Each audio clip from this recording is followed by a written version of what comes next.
Shalom भाइयों और मरी पूजा पर विषय में आपका स्वागत है। हम भाग 1 से शुरू करेंगे और आपको आशीर्वाद मिलेगा, इसीलिए हम यहाँ देखेंगे। उत्पत्ति 314 में यीशुआ के आने की भविष्यवाणी की गई है और प्रभु परमेश्वर ने सांप से कहा, क्योंकि तूने यह किया है, तू सभी पशुओं और खेत के सभी जानवरों से ऊपर शापित है। जीवन के सब दिन धूल खाना पड़ेगा और तेरे पेट पर चलता रहेगा।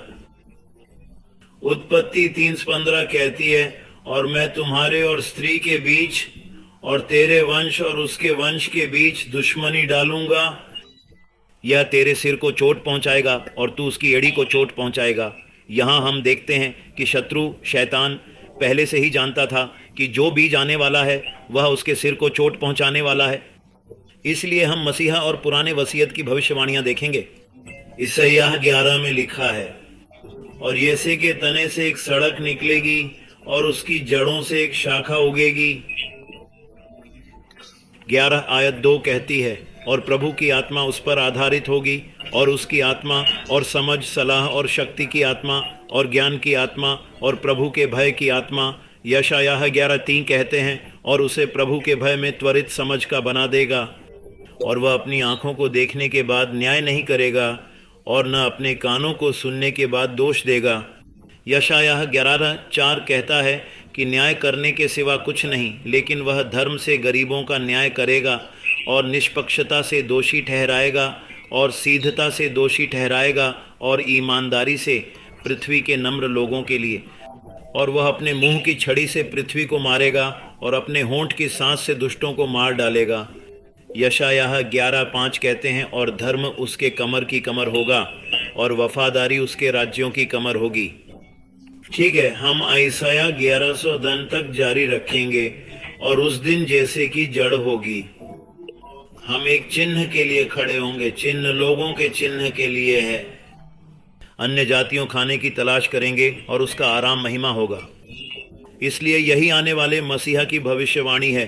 वह कैसे यीशे की जड़ से आएगा और अन्य जातियों को खाने की तलाश होगी। कौन खोजता है?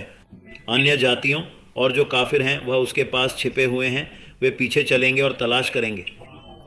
अब हम यीशु मसीह के यीशु मसीह की वंशावली या रक्तवंश देखेंगे। इसलिए हम देखेंगे कि पहली वंशावली सेंट मैथ्यूज खाते में दर्ज की गई है। हम यीशुआ मसीह की वंशावली का संत मैथ्यूज का विवरण यहाँ देखेंगे। आपको यह जानना होगा कि मैथ्यूज वंशावली में जोसेफ के कानूनी और शाही वंश को दर्ज कर रहा है। यहाँ ध्यान दें, वह कह रहा है, मैथ्यू 1 आयत 1 कहता है कि पीढ़ी की पुस्तक और जन्म, यीशु क्रिस्ट का जन्म, डेविड का बेटा, और फिर वह सीधे अब्राहम के पास जा रहा है। इसलिए मैथ्यू मूल रूप से यहूदी दर्शकों से बात कर रहा है, क्योंकि अब्राहम यहूदियों का पिता था। इसलिए हम यहाँ मत्थयू 1:2 में देखते हैं, इब्राहिम कट्टरपंथी इसहाक, इस कट्टरपंथी याकूब, और याकूब कट्टरपंथी यहूदा और उसके भाइयों। मत्थयू 13 कहता है, और यहूदा कट्टरपंथी पेरेज और तामार के जरा, और पेरेज कट्टरपंथी आश्रम, और असरम कट्टरपंथी आराम। मत्थयू 14 कहता है।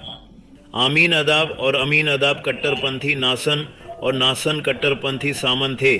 और मत्थयू की 1 आयत 5 इस पर ध्यान देती है, और सामन कट्टरपंथी बोस और रूथ, और ओबेड कट्टरपंथी जेस के बोस कट्टरपंथी बोस। अब यह एक महत्वपूर्ण रक्त पंक्ति है। ठीक है कि यह सामन पुनर्वास से शादी कर रहा है, और रूथ के कट्टरपंथी ओबेड का मतलब है कि इन शराब ने रूथ से शादी की, और यह इस बेटे को ओबेड किया जिसे उन्होंने कट्टरपंथी जैसे को पैदा किया है। का मतलब है कि अब आपको एक बात जाननी होगी, जब एक महिला का उल्लेख किया जाता है, बाइबल कुछ महत्वपूर्ण व्यक्त करने की कोशिश कर रही है। भगवान हमें कुछ दिखाने की कोशिश कर रहे हैं, लेकिन अन्यथा महिला का उल्लेख कभी नहीं किया जाता है।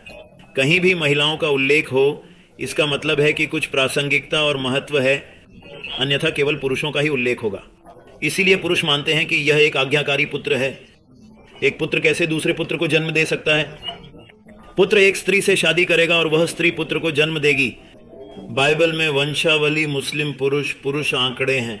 यह पुनर्वास, ये यीशुआ का रक्त है, ये यीशुआ के पूर्वज हैं। इस बात को अच्छे से जानिए।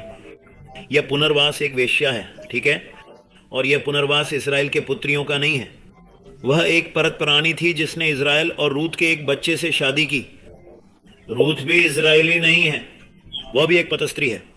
उसने एक इजरायली से शादी की, एक यहूदी जो एक विदेशी देश में बस गया था, और फिर उसकी मृत्यु हो गई और वह सास के साथ वादा किए गए देश कैनन या इजराइल में आई और इन सास के रिश्तेदार शराब से शादी की। इसलिए ये दोनों रूथ और पुनर्वास दोनों कुतियापन हैं। आप इसे देख सकते हैं।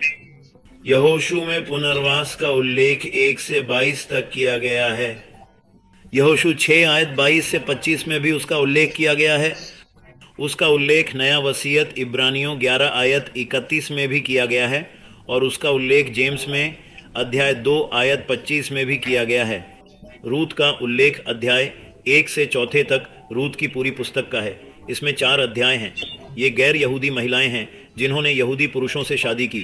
यीशुआ के वंश में कई गैर यहूदी हैं। मैथ्यू ने 1 छक्के लगाए और जेस ने डेविड को जन्म दिया।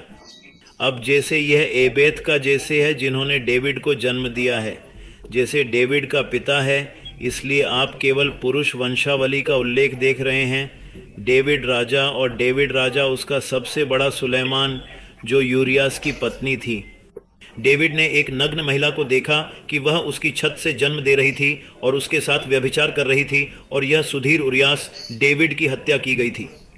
30 शक्तिशाली आदमी का आंतरिक सर्कल लड़ाई की सामने की पंक्ति में नहीं भेजा जाता है। वे हमेशा सर्वश्रेष्ठ हैं। कुलीन लोगों को हमेशा पीछे रखा जाता है, लेकिन यहाँ वह अपने माध्यम से कमांडर को एक पत्र भेजता है कि उसे आगे भेजें ताकि जाहिर तौर पर उसे मार दिया जाए।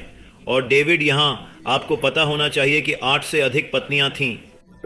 उनके पास पत्नी भी थे। इसलिए हम आगे बढ़ेंगे। मैथ्यू 17 कहता है, और सोलोमन रोबोइम का पिता, रोबोइम अबिया का, अबिया असा का, असा जोसेफ का, जोसेफ जोराम का, और जोराम ओसियास का।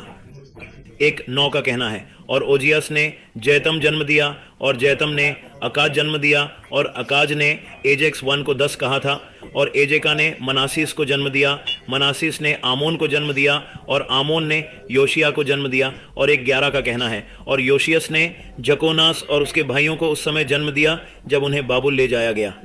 इसलिए अब यह बाबुल ले जाने से पहले है। और उन्हें बाबुल लाने के बाद जकोनास ने शालाती जन्म दी, और शालातील बेगल जेरो बाबेल 1 ने कहा कि थेरन था, और जेरो बाबेल ने अबियुद को जन्म दिया, और अबियुद को उसकी तरह जन्म दिया, और वह उसकी तरह अजोर वॉन चौडिंग कहता है। और अजर ने सादोक को जन्म दिया, और सादोक ने आकिम को जन्म दिया, और आकिम ने एलूड को जन्म दिया। मैथ्यू 115 कहता है, और एलियूद ने एलिसा को जन्म दिया, एलिसा ने मत्तन को जन्म दिया, और मत्तन ने याकूब को जन्म दिया। बस यहाँ 116 में ध्यान दें। और याकूब ने मैथ्यू वंशावली के विवरण में जोसेफ को जन्म दिया। वह यह कहता है कि याकूब ने मरी के पति जोसेफ को जन्म दिया था, जिसका जन्म यीशुआ या यीशु था, जिसे मसीह कहा जाता है। ठीक है, इसलिए याकूब वह कह रहा है कि मैथ्यू 117 में जोसेफ जन्म दिया गया है। इब्राहिम से सभी पीढ़ियां कहती हैं, तो इब्राहिम से 14 पीढ़ियों के दाऊद तक, और दाऊद से 14 पीढ़ियों के बाबुल की देखभाल तक, और 14 पीढ़ियों के बाबुल की देखभाल से मसीह तक कहाँ से शुरू हो रहा है? इसलिए मैथ्यू अब्राहम से शुरू कर रहा है।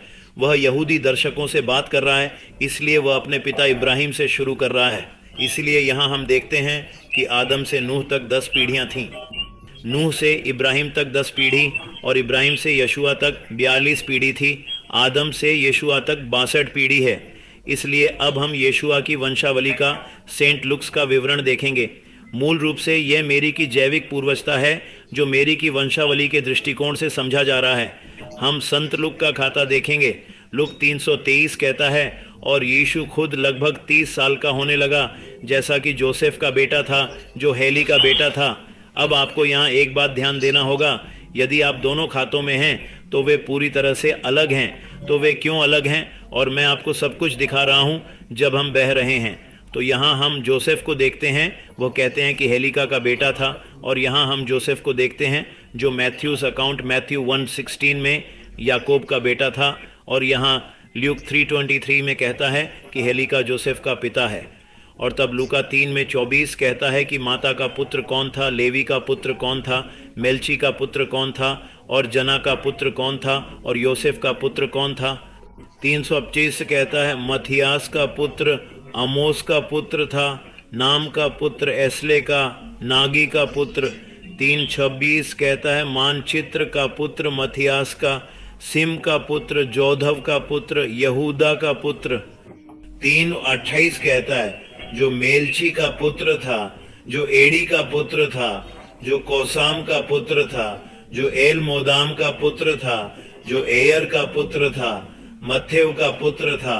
3 आयत 29 कहता है जो जोश का पुत्र था, जो एलीजर का पुत्र था, जो जोरिम का पुत्र था, जो मतत का पुत्र था, जो लेवी मथेव का पुत्र था।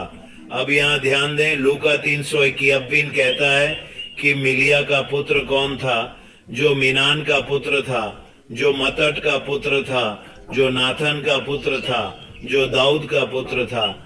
इसलिए यहाँ हम डेविड्स बेटे नाथन को देखते हैं। ल्यूक डेविड के बेटे नाथन से वंशावली का उल्लेख करता है और मैथ्यू डेविड के बेटे सुलेमान का उल्लेख कर रहा था।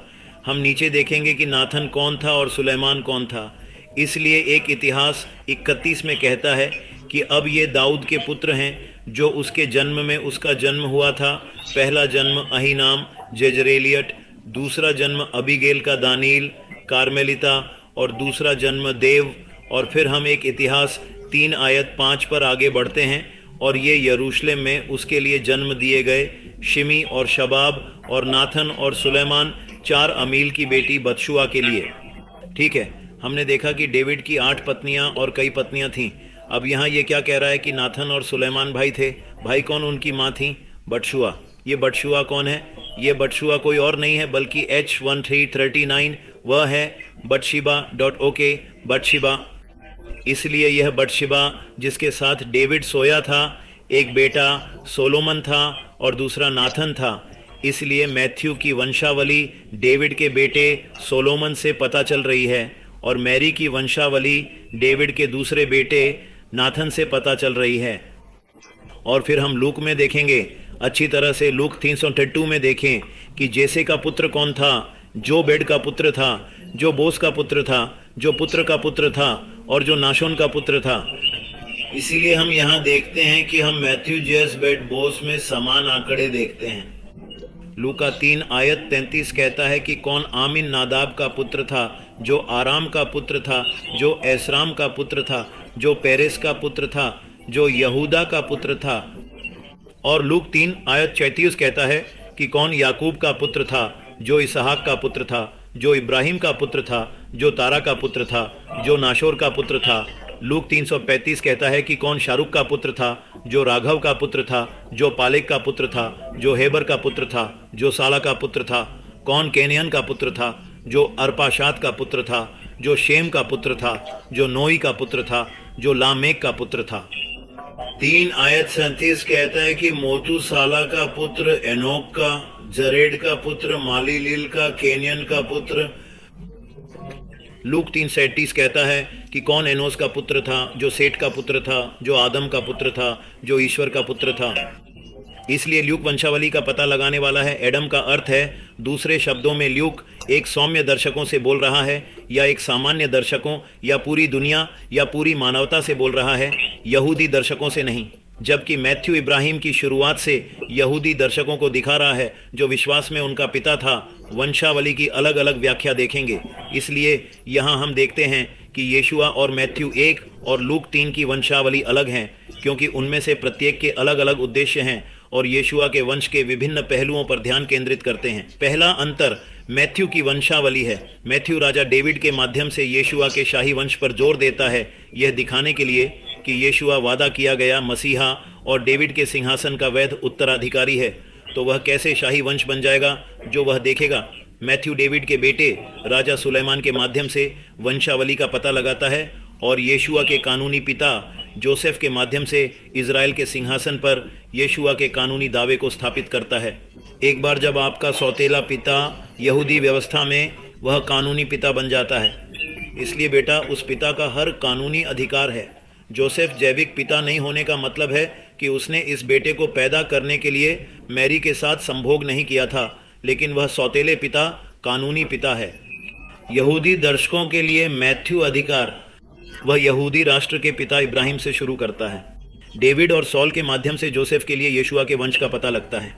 मैथ्यू 14 पीढ़ियों के 3 सेटों में वंशावली की व्यवस्था करता है, इसलिए हम ल्यूक की वंशावली देखेंगे। ल्यूक यीशुआ के जैविक वंश पर केंद्रित है, जो जैविक वंश का पता लगाता है, जिसका मतलब है कि मरी पवित्र आत्मा की शक्ति से गर्भवती थी। इसीलिए यह एक जैविक वंश है जो अपने वंश का पता लगाता है कि एडम तक वापस आता है, ताकि यीशुआ के संबंध पर जोर दिया जा सके, न कि केवल यहूदी लोगों से। इसलिए ल्यूक सारी मानवता पर सामान्य रूप से जोर दे रहा है, इसलिए वह अपने वंश को एडम के लिए दावा कर रहा है। लूक डेविड के एक और बेटे नाथन के माध्यम से वंश का पता लगाता है, न कि सोलोमन वंश की एक अलग रेखा देता है। कई विद्वानों का मानना है कि वे मैरिज वंश का प्रतिनिधित्व कर रहे हैं। ठीक है, तो मुझे यह भी विश्वास है कि वे मैरिज वंश का प्रतिनिधित्व कर रहे हैं। यीशुवास की मां के माध्यम से जैविक वंश दिखाते हैं, हालांकि यह स्पष्ट रूप से पाठ में नहीं कहा गया है। हाँ, यह वास्तव में पाठ में नहीं कहा गया है, लेकिन जैसा कि हम 2 अंतर देखते हैं, वंशावली में बहुत अंतर हैं। इस निष्कर्ष पर आते हुए 2 अलग अलग वंशावली को सबसे अच्छी तरह से समझता है। ल्यूक का खाता व्यापक दर्शकों के लिए लक्षित है, इसलिए वह वंशावली को एडम के पिता सभी मानवता के मानव के पिता का पता लगाता है। इस पर जोर देता है कि यीशु सभी लोगों का उद्धार करता है, दोनों यहूदी और अन्य जातियों में। चाहे आप यीशु में विश्वास करते हों या नहीं, हम सब आदम से जुड़े हैं। हम 3 सिद्धांतों को देखेंगे। 1, कानूनी बनाम जैविक वंश। 2, लीवरेट विवाह, जहां एक आदमी अपने भाई विधवा से अपने भाई के नाम पर संतान पालने के लिए शादी करता है। ये नामों में अंतर की व्याख्या कर सकते हैं, जिसमें एक वंशावली जैविक पिता को दर्शाती है और दूसरा कानूनी पिता को। यदि पति मर जाता है और पत्नी को कोई बच्चा नहीं छोड़कर, तो भाई को इस विधवा से शादी करनी चाहिए और उसे संतान देना चाहिए। यहाँ एक और सिद्धांत है जो कहता है कि ये 2 वंशावली एक जैविक पिता और दूसरा कानूनी पिता को संदर्भित कर रही हैं। तीसरा, डेविड के विभिन्न बेटों पर ध्यान केंद्रित करना है। हम निष्कर्ष निकालते हैं कि मैरी की वंशावली जोसेफ की कानूनी रेखा के माध्यम से यीशु की शाही और मसीहा की साख स्थापित करती है, और ल्यूक की वंशावली सभी मानवता के साथ एक सार्वभौमिक संबंध और जैविक वंश को दर्शाती है। मूल रूप से मैरी की वंशावली पुजारी वंशावली है, वह एक लेवियट है। एक उसकी राजा वंशावली का प्रतिनिधित्व करता है और दूसरा उसके पुजारी राजवंश का।